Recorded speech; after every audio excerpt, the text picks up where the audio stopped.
Okay, let's dive into this. We are constantly surrounded by everyday devices that we just totally take for granted, right?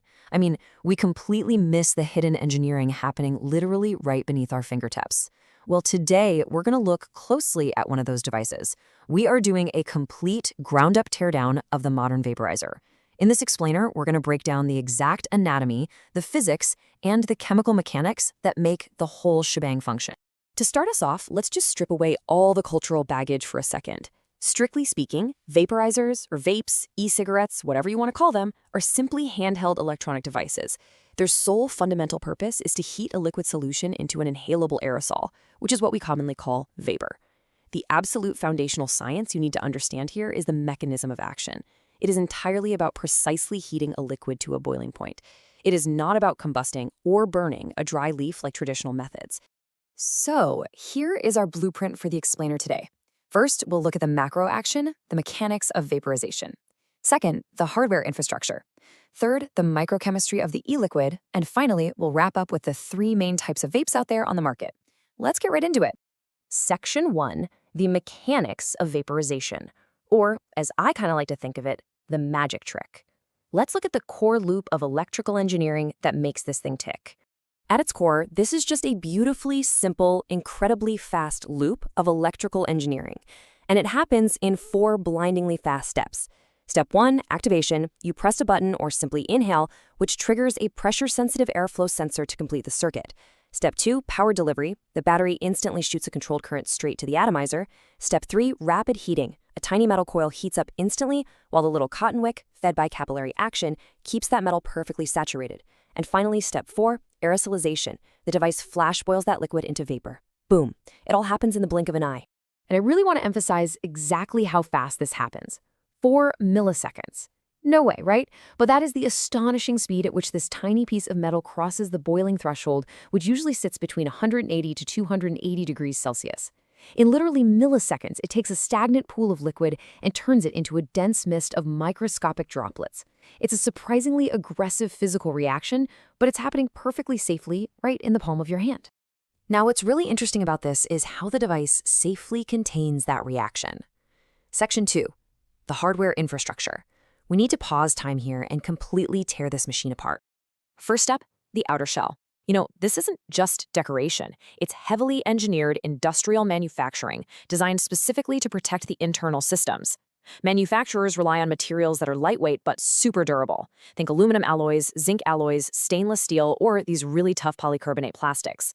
They're churned out in factories through high-pressure stamping or injection molding, and then finished off through processes like anodizing or polishing.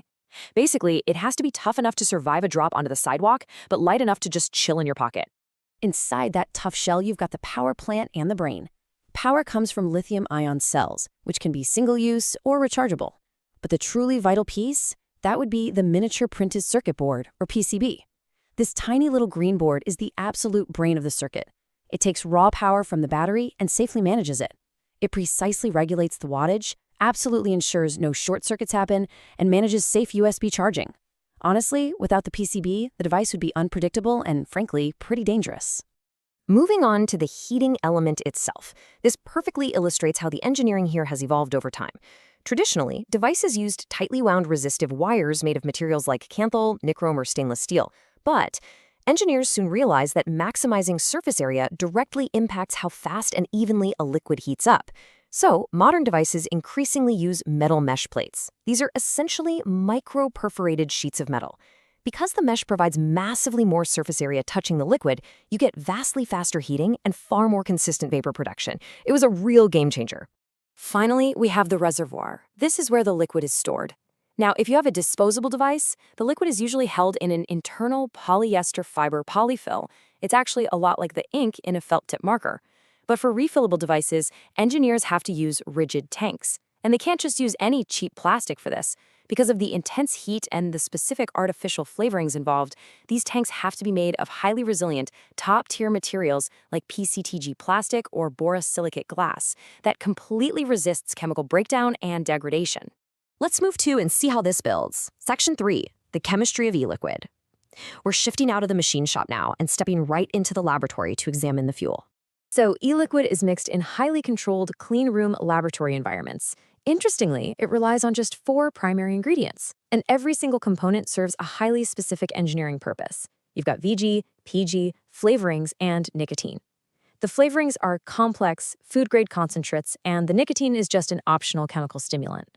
But I really want to focus on those top 2 base liquids for a second, because they literally dictate the entire physical experience of the vapor. These 2 fluids, vegetable glycerin, or VG, and propylene glycol, PG, do completely different things.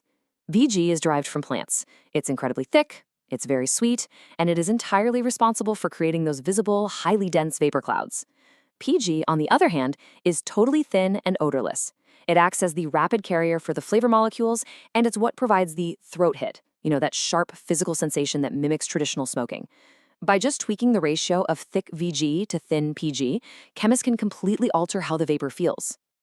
And then there's the fascinating evolution of the nicotine itself. Originally, vapes used what's called freebase nicotine, but engineers wanted to make the experience smoother, especially at higher concentrations. So they looked to chemical modification.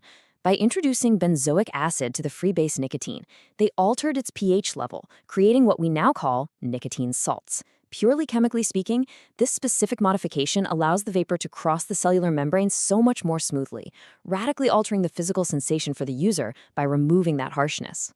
Section 4. 3 main vape types. Okay, we've dissected the machine and we've mapped out the chemistry. Let's zoom back out to the macro level and see how all of this gets packaged together for the consumer. Category 1. Disposables. This is basically the ultimate all-in-one engineering approach. It's a completely closed-loop system. They come out of the factory pre-charged and pre-filled. Once that battery dies or the internal polyfill runs dry, you just discard the entire unit. Because they operate at low power, they rely incredibly heavily on high-resistance coils and that smooth nicotine salt chemistry we just covered to deliver their payload effectively. So, the crucial point is how consumer design demands adaptability. And that brings us to pod systems. This category is all about modular engineering. Instead of throwing the whole battery away, pod systems are semi-reusable. You've got a permanent rechargeable battery base. The only part you actually throw away is a replaceable plastic pod on top. That little pod neatly contains the wick, the coil, and the e-liquid reservoir. So you keep the brain and the power plant, and you just swap out the atomizer and the fuel. And finally, we have vape mods, or sub-ohm tanks. This category entirely strips away the pre-packaged, closed-loop nature of the other 2. This one is for the ultimate tinkerer. These devices are high-powered and fully customizable. We're talking huge rechargeable batteries and digital screens that give the user direct control over the exact electrical wattage. On top of that, they feature rebuildable atomizers, where users literally wrap their own metal coils and thread their own raw cotton wicks by hand. It's complete manual control over every single aspect of the physics. Well, we've unpacked an absolutely incredible array of technology today, from microscopic printed circuit boards to the tactile chemistry of nicotine salts and vegetable glycerin. It really is a rapid engineering marvel happening right there in the palm of your hand. But, it leaves us with a pretty fascinating question.